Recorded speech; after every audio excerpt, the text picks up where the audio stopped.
everybody, Sonar here, and I'm here at Lake Chickamauga right now, and we've got some pretty special conditions because we had a storm that moved through a couple nights ago, had 2 to 5 inches of rain, and the lake is as high as I've ever seen it. It's actually dropping right now. You can see the dock is actually on top of the water, which wasn't the case a couple days ago.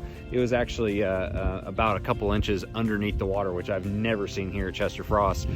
But anyways, so with the high water conditions and the fact that there's a ton of current, you know, obviously they're dropping the water, so there's just a ton of current. I think we're pulling like 125 cubic feet per second right now.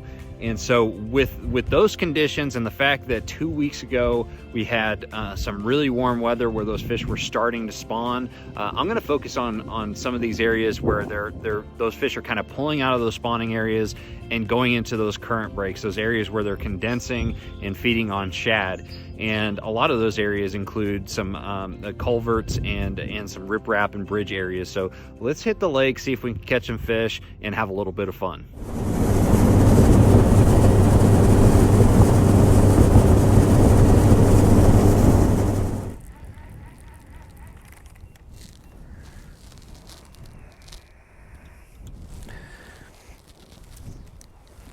All right.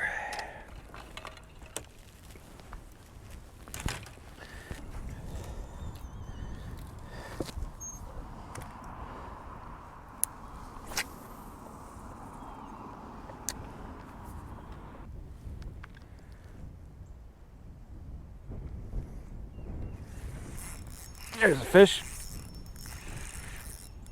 There's a fish. Not a bad one either.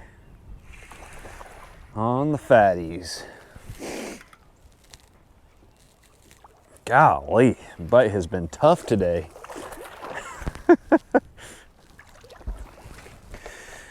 But I guess we just gotta slow down.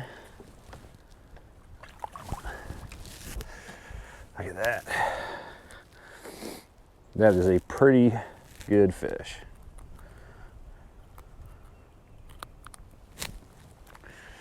What we got here, put this one back.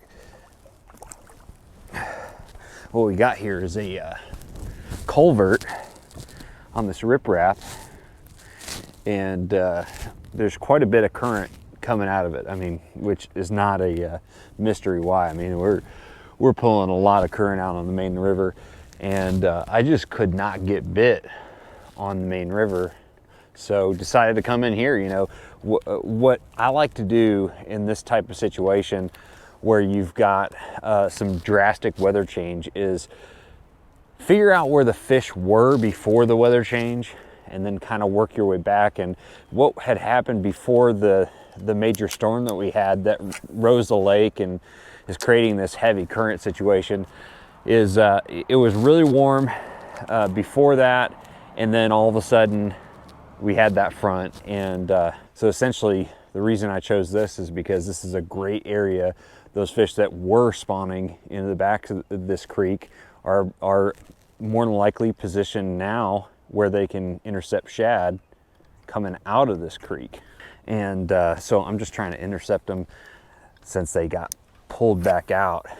And this is the perfect situation where these fish are just kind of ganging up in this culvert where that current is.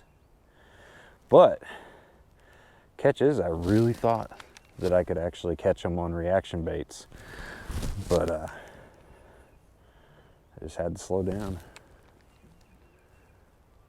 Fish the fatties.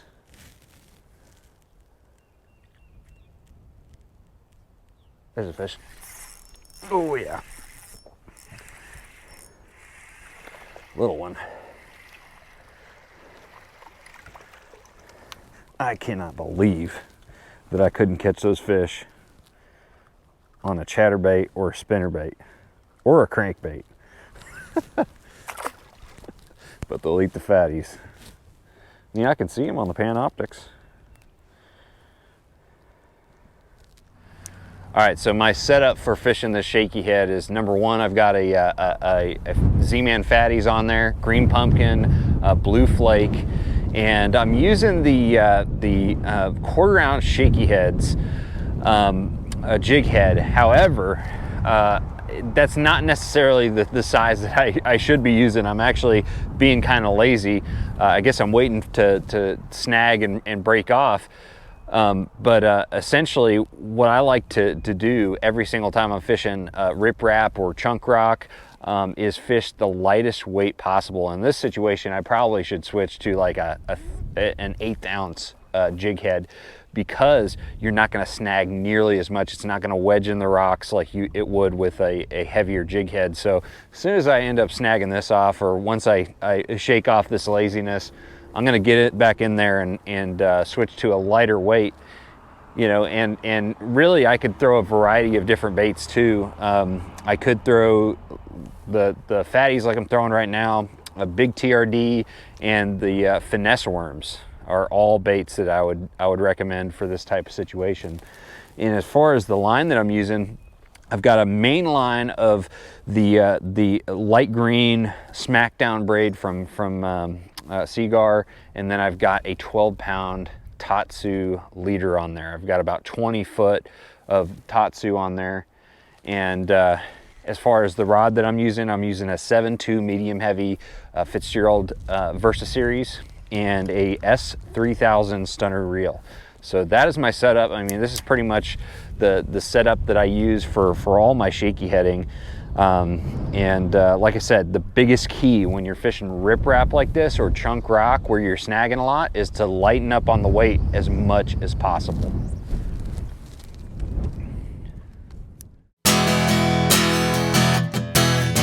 Now, one of the most popular questions that I'm getting nowadays is, how do I like my Motor Guide Tour trolling motor, and what features do I really like? And the cliff notes are, I absolutely love this trolling motor. And my favorite feature with just the Motor Guide Tour is the 0G lift assist. This lift assist system is absolutely effortless to stow and deploy. It's super light, it's the lightest on the market, and that makes a huge difference in a day of fishing, you know, and especially if I'm tournament fishing, I've got a milk run and I'm running all these different areas and I need to stow and deploy that trolling motor constantly 100 times throughout the day. This trolling motor makes a huge difference in my energy level throughout the day, and it really is less fatiguing. So that is my favorite feature on the new Motor Guide Tour. So check it out at motorguide.com.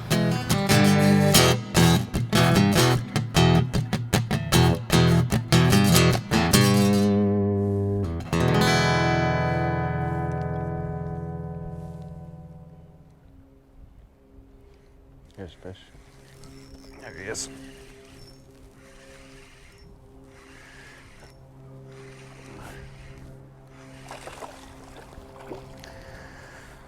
Another one on the fatties. Might switch to a cross-eyes football jig pretty soon here. But the fatties seems to be catching them.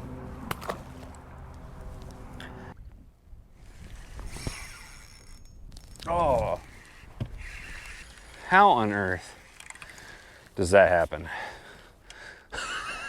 Check out that little guy. Ate that thing and brought it right into the rocks. That's about the cutest thing I've ever seen. Dude, he's a stout little sucker. Look at that. Look at the back on him. Ooh, get back in there. Get after it, son.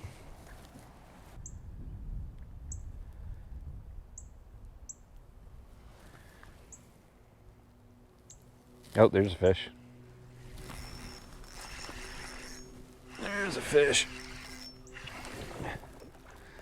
Come on, baby. Switch to the big TRD in the deal color because it's the deal. And I switched to an 1/8 ounce weight, lightened it up a little bit, and I'm snagging less, getting more bites.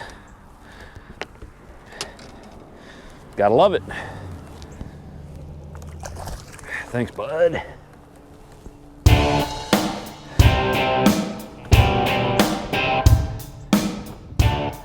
All right, guys, that does it for me. I had a great time here on Lake Chickamauga. It was a little bit different than I thought it was going to be. You know, not being able to catch them on reaction baits was a really big surprise. It wasn't surprising that I was catching them in those culverts and those funnel points. That's pretty standard for when you've got falling water, a lot of current, and during this time of year.